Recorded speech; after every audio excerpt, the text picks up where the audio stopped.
बिस्मिल्लाहिर्रहमानिर्रहीम। अस्सलाम वालेकुम नाज़रीन, आप यूट्यूब चैनल देख रहे हैं। मैं इमरान खान हूँ। अमेरिका में कामयाब सफारतकारी पाकिस्तानी हुकूमत की जारी है, यानी एक के बाद एक बेइज्जती इनकी वहाँ पे हो रही है। एक्चुअली मिशन है क्या और ये करना क्या चाहते हैं? चार चीज़ें हैं जिसके ऊपर इन्होंने काम किया है पाकिस्तान की हुकूमत ने अमेरिका में। यानी कभी भी हुकूमत और इस्टेब्लिशमेंट एक सिमत में नहीं सोच रहे होते, वो डिफरेंट ऑप्शंस अपने सामने रखते हैं कि अगर ये ना होगा तो हम ये अचीव कर लेंगे, ये कर लेंगे, हमने ये असेसमेंट भी करनी है। तो वो मैं आपको बताता हूँ कि वो क्या है। लेकिन सूरत हाल का अंदाज़ा आप यहाँ से लगा सकते हैं कि जिस बंदे को भी मोहसिन नकवी मिलते हैं अमेरिका में, उस बंदे को कुछ और समझ आती है या नहीं आती। ये बात समझ आती है कि ये बंदा ठीक नहीं है। यानी ये बात वो समझ जाते हैं कि जिस बंदे का ये बंदा मुखालिफ है ना, वो बंदा ठीक ही होगा।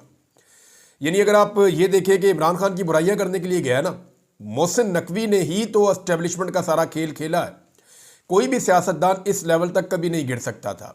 कोई भी सियासतदान इतना जुल्म और जबर कभी नहीं कर सकता था। कोई भी सियासतदान ऐसे निहत्ते शहरियों के ऊपर गोलियां नहीं चला सकता था, क्योंकि उसको पता है कि उसने भी पॉलिटिक्स करनी है। कल को उसे भी एहतजाज करना पड़ेगा, उसको भी अपने वर्कर्स के साथ निकलना पड़ेगा। तो इस चीज़ को जस्टिफाई नहीं किया जा सकता। पीएमएलएन के अंदर बड़ी खुजली भी है, परेशानी भी है इस बारे में कि ये मोहसिन नकवी ने किया क्या।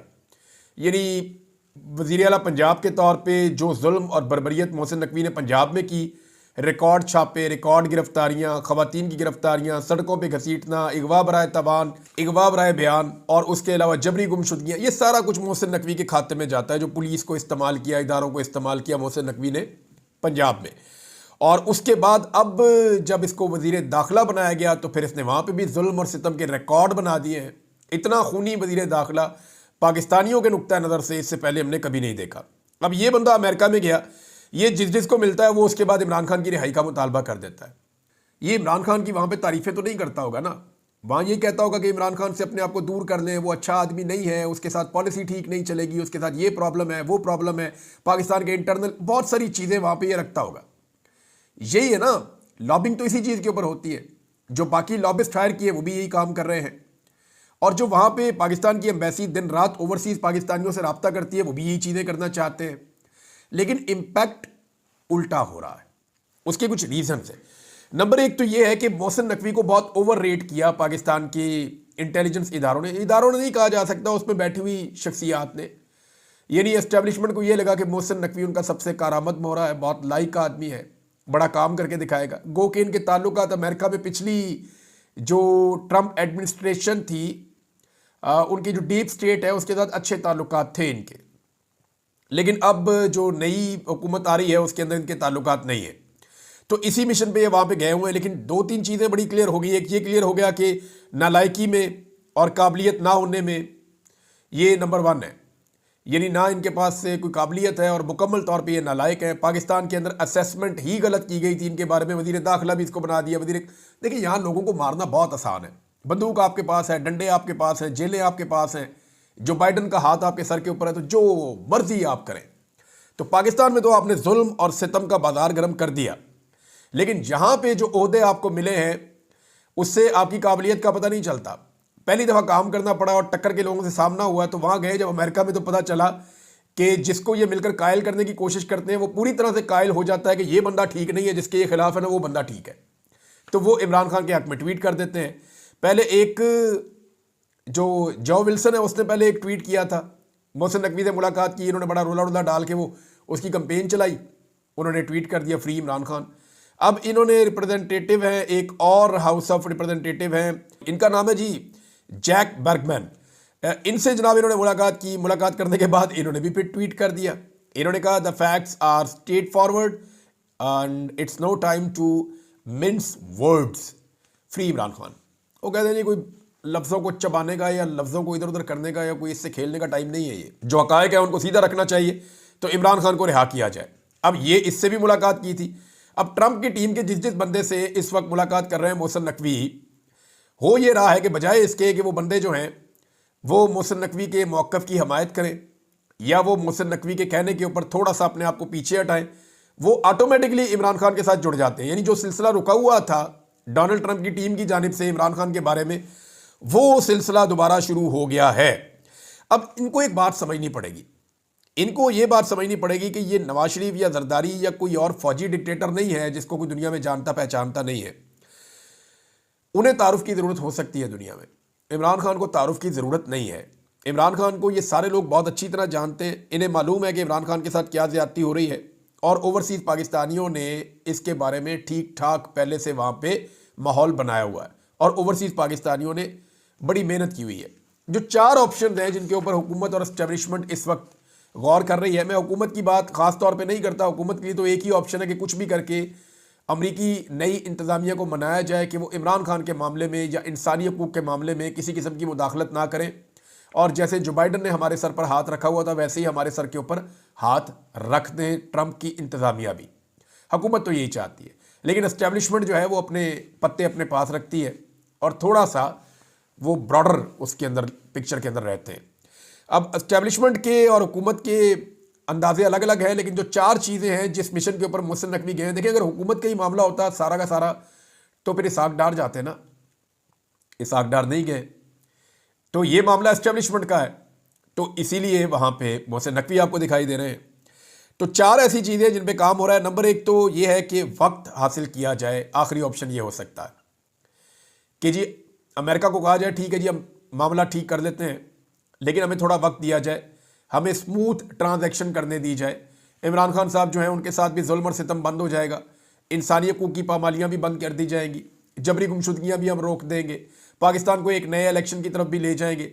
लेकिन हम स्मूथ तरीके से ले जाना चाहते हैं, और उसकी एक वजह यह है कि पाकिस्तान के सिस्टम को ऐसा लगता है कि इमरान खान इस वक्त जेल में बैठा हुआ एक भूखा शेर है।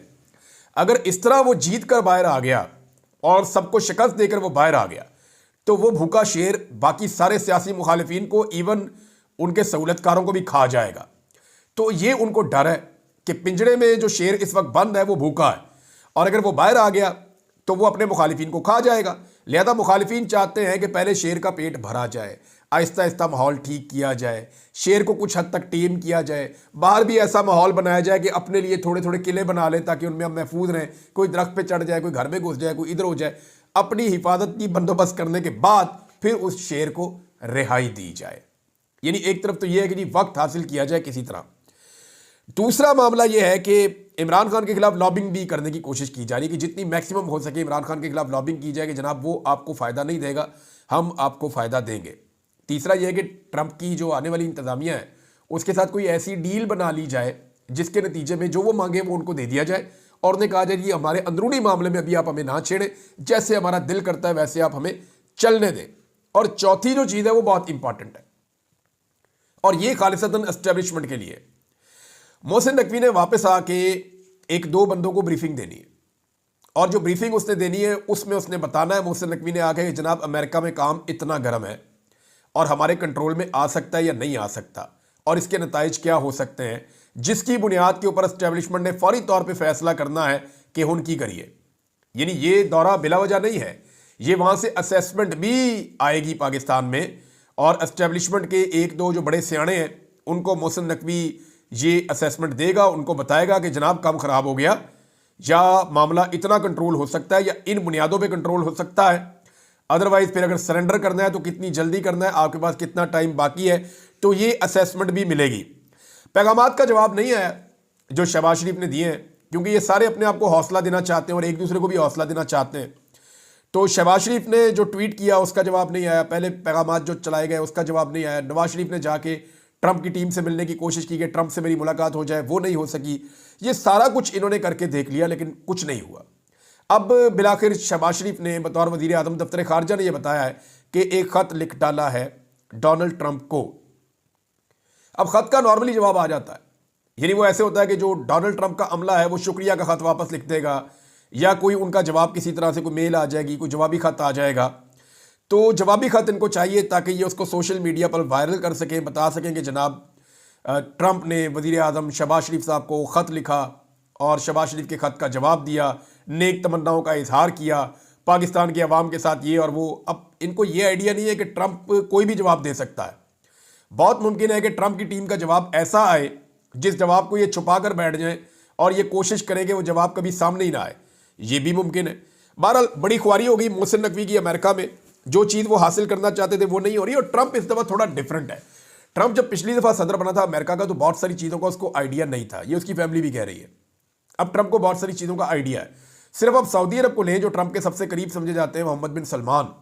उनके लिए ट्रंप का पैगाम है कि जनाब 600 अरब डॉलर के बजाय 1000 अरब डॉलर की सरमायाकारी करें आप अमेरिका में। मैं ये एक्सपेक्ट कर रहा हूं सऊदी अरब से। सऊदी अरब ने 600 अरब डॉलर तक का कहा था, लेकिन ट्रंप ने कहा नहीं, 1000 अरब डॉलर तक की सरमायाकारी करो। दूसरा, ट्रंप ने कहा कि ये जो लड़ाई हुई है ना यूक्रेन में और रूस में, इसकी एक वजह सऊदी अरब है, क्योंकि इन्होंने पेट्रोल महंगा कर दिया था। तो सऊदी अरब को पेट्रोल की कीमत भी कम करनी पड़ेगी। अब इस तरीके से तो डोनाल्ड ट्रंप डील कर रहे हैं दुनिया को। उनको आइडिया है कि उनकी पोजीशन और ताकत क्या है। अब डोनाल्ड ट्रंप ज्यादा बेहतर जानता है कि वो किस पोजीशन में है और उसके पास क्या ताकत है और उसका इस्तेमाल कैसे करना है। ये ट्रंप पहले वाले ट्रंप से मुख्तलिफ है, ये बात सबको अपने दिमाग में रखनी पड़ेगी। नाज़रीन, इमरान खान साहब का स्टेटमेंट आया, वो उन्होंने अपने ट्विटर के ऊपर शेयर किया, वो मैं आपको बताता हूं। उन्होंने कहा जी, साहबजादा हामिद रजा के घर और मदरसे पर गैर कानूनी छापे की सख्ती से मजम्मत करता हूं। अर्दली हुकूमत एक जानिब मुज़ाकरात का ढोंग रचा रही है और दूसरी जानिब इंसानी हकूक़ की खिलाफ वर्जियाँ जारी रखे हुए हैं। हम इस छापे के बाद मुज़ाकरात का अमल फौरी तौर पर रोक रहे हैं। मुज़ाकराती कमेटी के तर्जुमान और हमारे इत्तेहादी के घर पर छापा हमारी मुज़ाकराती कमेटी पर हमला है। इस दोगलेपन और बदनीयती पर मबनी मुज़ाकराती अमल से कोई खैर बरामद नहीं हो सकती। मैंने अपनी जमात को हदायत कर दी है कि तमाम सियासी जमातों को पाकिस्तान में कानून की हुक्मरानी, जमहूरियत की बका और इंसानी हकूक़ की पाबंदी की खातिर एतमाद में लें। हम इस जाली हुकूमत के खिलाफ ग्रैंड कौमी एजेंडा पर काम कर रहे हैं। पाकिस्तान में हर जानिब अदम इस्तेहकाम के डेरे हैं। बलूचिस्तान में दहशतगर्दी पनप रही है और वहाँ के मसले का कोई सियासी हल नहीं निकाल रहा। बलोच गुमशुदा अफराद का मसला बहुत संजीदा है, जिसके लिए मारंग बलोच अपनी आवाज़ बुलंद कर रही है। बलूचिस्तान वाला हाल अब पूरे मुल्क का है। तहरीक इंसाफ के भी कई कारकुनान लापता हैं। हम इस मसले में उनके साथ खड़े हैं और आलमी इंसानी हकूक़ की तंजीमों के सामने इस मामले को रखेंगे। बलूचिस्तान समेत मुल्क भर में जब तक अवामी एतमाद पर मुश्तमिल हुकूमत नहीं लाई जाएगी, इस्तेहकाम मुमकिन नहीं है। मैं एस्टेब्लिशमेंट से अपनी ज़ात की खातिर कुछ नहीं मांगता। मैं अगर उनसे बात करूँगा तो वो सिर्फ मुल्क और कौम की बेहतरी के लिए होगी। असल कंट्रोल तो उनके हाथ में है, बाकी सब उनकी कठपुतलियां हैं जो उनके इशारों की मुंतज़िर रहती हैं। हमारा मुतालबा है कि सुप्रीम कोर्ट या इस्लामाबाद हाई कोर्ट के 3 सीनियर तरीन जजेस पर मुश्तमिल कमीशन का क़याम किया जाए, ताकि 9 मई और 26 नवंबर के वाक़यात में मुलव्वस असल जिम्मेदारों का तयन हो सके। इसके बगैर हमें कोई कमीशन काबिल कबूल नहीं है। बददयानत अफराद कभी न्यूट्रल अंपायर की हमायत नहीं करते। जुडिशल कमीशन के मुतालबे को मुसलसल नज़रअंदाज करने की वजह यही है कि हुकूमत और एस्टेब्लिशमेंट खुद 9 मई के फॉल्स फ्लैग और 26 नवंबर के कत्लेआम में मुलव्वस है। 9 मई को उन्होंने खुद चौकियों से पुलिस और फौज को गायब कर दिया, खुद आग लगाई और खुद CCTV फुटेज गायब करके इल्ज़ाम बेगुनाह सियासी कारकुनान पर डाल दिया। 26 नवंबर को भी हमारे लोगों को शहीद और जख्मी किया गया और हमें ही दहशतगर्द करार दिया गया। हमारे कम अज़ कम 14 लोगों को शहीद किया गया। कई अफराद जख्मी और गुमशुदा हैं। हज़ारों लोगों को बेगुनाह जेलों में डाल दिया गया। जो जेलों से बाहर हैं वो जमानत के लिए कभी एक अदालत कभी दूसरी अदालत के चक्कर काट रहे हैं, मगर कोई उनकी सुनवाई नहीं कर रहा। मलिक रियाज का हालिया बयान है कि अगर वो अपना मुंह खोलेंगे तो बहुत से लोगों को शर्मिंदगी का सामना करना पड़ेगा। मैं मलिक रियाज से दरखास्त करता हूं कि वो बताएं पिछले 30 साल में कौन कौन से जजेस, जर्नैल और सियासतदानों ने उनसे पैसे लिए और दीगर माली फवायद हासिल किए, ताकि कौम को मालूम हो सके कि कौन से चेहरे इस गंदगी में मुलव्वस हैं। ये सब जो आज बोगस अलकादर ट्रस्ट केस पर तनकीद कर रहे हैं, कितने दूध के धुले हैं, दुनिया को मालूम होना चाहिए। ओवरसीज पाकिस्तानियों को मेरा पैगाम है कि इस हुकूमत को तरसीलात ज़र भेजना अपने हाथ खून से रंगने के मुतरादिफ है।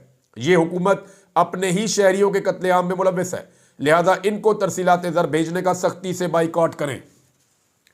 कुछ रिपोर्टें आ रही हैं नाज़रीन, और वो ये आ रही है कि पाकिस्तान के ज़र मुबादला के ज़खायर कम हो रहे हैं और कुछ माहिरीन उसको जोड़ कर देख रहे हैं। ये जो रेमिटेंसेस के ऊपर इमरान खान साहब ने कहा कि बाइकआउट किया जाए ओवरसीज़ पाकिस्तानियों की जानिब से, उसके साथ। लेकिन देखिए, अभी हम कुछ कह नहीं सकते, कोई कंक्रीट एविडेंस नहीं है। हुकूमत इस मामले को छुपा सकती है 2-3 महीने तक, लेकिन इससे ज़्यादा हुकूमत इसको छुपा नहीं सकती। अगर ये मामला तूल पकड़ता है, दूर तक जाता है, तो मार्च में आपको पता चल जाएगा कि जो इमरान खान साहब की सिविल नाफरमानी की ओवरसीज़ पाकिस्तानियों से एक अपील उन्होंने की है, वो कामयाब होती है या नहीं होती। एक और नाज़रीन बड़ी इंपॉर्टेंट डेवलपमेंट है। शेर अफजल मरवत के हवाले से सबके अलग अलग स्टेटमेंट आते हैं, लेकिन पाकिस्तान तहरीक इंसाफ के चेयरमैन इमरान खान साहब ने पार्टी रहनुमा शेर अफजल मरवत को बतौर वकील सफाई पेश होने से रोक दिया। रिपोर्ट के मुताबिक इमरान खान ने जेल इंतज़ामिया और अदालत को आगाह कर दिया। इमरान खान ने जेल इंतजामिया को हदायत दी है कि शेर अफजल मरवत मेरा वकील नहीं है, उसे जेल में दाखिल ना होने दिया जाए। रिपोर्ट के मुताबिक इमरान खान ने शेर अफजल मरवत से मुतालिक तहरीर भी लिखवा दी है। अच्छा, अब शेर अफजल मरवत पहुंचे थे अडयाला जेल और गेट 5 से अडयाला जेल ड्योढ़ी तक पहुंचे थे, वहां से उन्हें वापस भिजवा दिया गया और जेल इंतजामिया ने इमरान खान साहब को आगाह किया, लेकिन इमरान खान साहब ने यह कह दिया जी कि मैं इनको नहीं मिलता। शेर अफजल मरवत साहब लगातार हॉट वाटर्स में हैं। वैसे उन्होंने अपने ही फौजी ज़्यादा मारे हैं। शेर अफजल मरवत साहब का ज़्यादा अटैक जो है वो पाकिस्तान तहरीक इंसाफ के सोशल मीडिया पे ही रहा है, या पाकिस्तान तहरीक इंसाफ के अपने लोगों पे उनका ज़्यादा अटैक रहा इलेक्शन के बाद। इलेक्शन से पहले उनका दूसरी तरफ अटैक होता था। इमरान खान साहब ने एक और बड़ा फैसला किया। ये फैसला ना आपको एक छोटी सी खबर के तौर पे लगेगा, लेकिन इसके अंदर बहुत सारी बड़ी खबरें छुपी हुई हैं।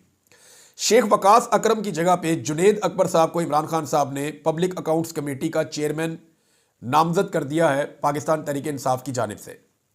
ये जो पब्लिक अकाउंट कमेटी का चेयरमैन होता है ना, ये अपोजिशन की जानिब से होता है और इसके बाद ये इख्तियार होता है कि ये किसी भी महकमे का कोई भी चीज़ों का रिकॉर्ड निकाल कर देख सकता है और ये हर चीज़ का ऑडिट कर सकता है, रिपोर्टें मंगवा सकता है। तो ये अच्छा इख्तियार होता है इस ओहदेदार के पास और ये एक पार्लियामेंटेरियन होता है।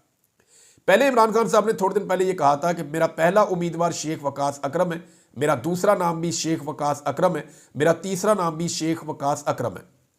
लेकिन अब इमरान खान साहब ने जुनेद अकबर साहब का नाम दिया है। जुनेद अकबर साहब का नाम आने के बाद ना एक चीज़ आप अपने जहन में रखें, जो लोग पाकिस्तान तहरीक इंसाफ की इंटरनल पॉलिटिक्स को समझते हैं उनको ये समझ आ जाएगी कि यहाँ अली अमीन गंडापुर साहब से स्पेस कम हुई है। बस मैं सिंपल आपको ये बता दूंगा कि ये जो जुनेद अकबर साहब हैं, इनके बारे में बड़ी शिकायतें पहुंचाई गई हैं इमरान खान साहब को जेल में, और ये जो गंडापुर ग्रुप है उन्होंने वहाँ पे ये सारी शिकायतें पहुंचाई थी। और क्योंकि शेख वकास अकरम साहब के बड़े अच्छे ताल्लुकात हैं अली अमीन के साथ, वज़ीर आला खैबर पख्तूनख्वा के साथ, तो उनकी जगह पे जुनेद अकबर जिनके ताल्लुकात बिल्कुल अच्छे नहीं हैं, उनका नाम आ जाना ये बहुत इंपॉर्टेंट है। और इससे ये पता चल रहा है कि इमरान खान साहब सारी की सारी स्पेस एक ग्रुप के पास नहीं रहने देना चाहते, बल्कि उन्होंने जो ग्रुप इस वक्त बड़ा तगड़ा हो गया था उससे स्पेस वापस लेकर जुनेद अकबर साहब को बनाया है। तो ये पाकिस्तान तहरीक इंसाफ की इंटरनल पॉलिटिक्स पे है, लेकिन इमरान खान साहब का फैसला है। एक अच्छा मंजर मैंने देखा नाज़रीन, मैं आपके साथ शेयर कर देता हूँ। इंतज़ार हुसैन पंजूता साहब को मैंने देखा, उनकी वापसी हुई है, उनकी वीडियोज़ मैंने देखी, मैंने कोशिश की, मेरी उनसे बात भी हुई। अल्लाह का शुक्र है वो अब ठीक है और वो एक्टिव हो गए हैं, वो अपने काम पे वापस आना चाहते हैं। वो इमरान खान साहब से मुलाकात के लिए भी कोशिश कर रहे हैं। हो सकता है कि आने वाले दिनों में उन्हें मुलाकात की इजाज़त मिले। इमरान खान साहब ने भी उन्हें कुछ पैगामात भिजवाए हैं, उन्होंने भी कुछ पैगामात इमरान खान साहब को भिजवाए हैं। तो देखें, इंतज़ार हुसैन पंजूथा को जिन लोगों ने निशाने इबरत बनाने की कोशिश की, उन्होंने जबर तो किया ना, जुल्म किया। जुल्म और जबर के साथ वो चंद दिन तो गुजार सके, लेकिन क्या इंतज़ार हुसैन पंजूथा की सोच बदल गई? क्या उस आदमी की सोच के अंदर कोई तब्दीली आ गई या उसका नज़रिया तब्दील हो गया? नहीं हुआ। ना उस्मान डार का नज़रिया बदला, ना नज़रिया बदला सदाकत अब्बासी का, ना नज़रिया बदला मुराद सईद का। यानी जिस जिस बंदे के ऊपर जुल्म जबर फस्तायत जो कुछ भी किया गया, किसी एक बंदे का नज़रिया नहीं बदला। और मैं तो एक जर्नलिस्ट हूं, मुझे भी 5 महीने इन्होंने रख के जो है तमाशा जो किया, मेरी सोच भी नहीं बदली। मैं जो कल था मेरी सोच वही है। शायद हो सकता है मैं ज़्यादा तल्ख हो जाऊं, अब मैं ज़्यादा तल्ख हूं क्योंकि मैंने ज़्यादा तकलीफ बर्दाश्त की है, मेरे अंदर ज़्यादा शिकवा है। बहरहाल ऐसे सोच बदलती नहीं है। जिन लोगों का ये ख्याल है वो एक खाम ख्याली का शिकार है और एक ख्वाबों की दुनिया में रहते हैं। जब वो जागेंगे तो उन्हें पता चलेगा कितना नुकसान हो गया है। पीका पे नाज़रीन माजी में बड़े बयानात देती थी मरियम नवाज़, शहबाज शरीफ, जब सहाफ़ी एहतजाज करते थे, जब हल्के हल्के कवानीन बन रहे थे, तो उस वक्त ये सारे जाके सहाफ़ियों के एहतजाज के अंदर शामिल हो जाते थे, जाके सहाफ़ियों के कैंपों के अंदर बैठते थे। अब जनाब ऐसे कवानीन बना दिए गए हैं कि आप चू भी नहीं कर सकते। यानी जो हुकूमत कर रही है इसकी कोई माजी में मिसाल ही नहीं मिलती। परवेज मुशर्रफ की डिक्टेटरशिप हो या ज़ियाउल हक की डिक्टेटरशिप हो, उससे ज़्यादा खौफनाक कवानीन इन्होंने इस दौर में बना दिए। लेकिन आप देखें, मीडिया को इश्तिहार मिल रहे हैं, मीडिया भी खुश है। मीडिया की तंजीमें ये कह रही हैं, बोल रही हैं कि जी ज़्यादती हो रही है, जुल्म हो रहा है, लेकिन वो सिर्फ ज़बानी जमा खर्च है। ना कोई कैंप लगा, ना कोई एहतजाजी मुजाहरे हुए, ना हुकूमत की तकरीबात का बाइकॉट हुआ, ऐसा कुछ नहीं हुआ। और दूसरी जानिब जो मरियम नवाज और शहबाज शरीफ और बिलावल ये सारे जमहूरियत के चैंपियन बने फिरते थे, इनके नकाब उतरे इनके चेहरों से जमहूरियत वाले, तो इनके घिनौनी शक्लें पूरी कौम को नजर आई कि इन्होंने तो कौम का सांस लेना मुश्किल कर दिया कि आप तनकीद भी नहीं कर सकते हुकूमत के ऊपर। आप तनकीद करेंगे तो पकड़ के आपको जेल में डाल देंगे। इससे फर्क कोई नहीं पड़ना। कितने जेल में डालेंगे? 10, 20, 50, 100, 500, 1000, 10,000। मैक्सिमम कैपेसिटी आपकी 10,000 बंदा जेल में डालने की है, जो आपने करके देख लिया। क्या लोगों की सोच बदल गई? कोई नहीं बदली। जो बाहर निकलता था नारा लगाता हुआ निकलता था, जो बाहर निकलता था अपने मौके पे डट के खड़ा हुआ निकलता था। तो कितने बंदे और पकड़ लेंगे? ये निजाम अपनी मौत खुद मर जाएगा। जाली हुकूमत को ना नौजवानों ने पहले तस्लीम किया है, ना आइंदा तस्लीम करेंगे। साहबजादा हामिद रजा ने यह इशारा दे दिया है कि अब पाकिस्तान तहरीक इंसाफ एक मरतबा फिर इस्लामाबाद आएगी। उन्होंने ये कहा कि अब अगर गोलियां चलानी होगी ना तो हम मेंबर पार्लियामेंट आगे खड़े होंगे, तो मार लीजिएगा जितने पार्लियामेंटेरियंस आपने मारने। ये बात तो उन्होंने कर दी है, लेकिन अभी तक हमने ये देखा नहीं है। हमने जब भी देखा वो ये देखा कि गरीबों को छोड़ के ताकतवर और बड़े लोग जो है वो निकल लेते हैं। गरीबों के साथ खड़ा कोई नहीं होता। वो इमरान खान ही था जो आखिरी वक्त तक खड़ा होता था। उसके बाद उसकी पार्टी में कोई नहीं है जो खड़ा हुआ हो अपने कारकुनों के साथ, उनको मरता हुआ छोड़कर गए हैं। लेकिन साहबजादा हामिद रजा ने बड़ी बात की है। उम्मीद है कि वो अपनी बात पे पहरा देंगे और बाकी लोग भी। अब तक के लिए इतनी। अपना ख्याल रखिएगा, अपने इस चैनल का भी। अल्लाह हाफ़िज़।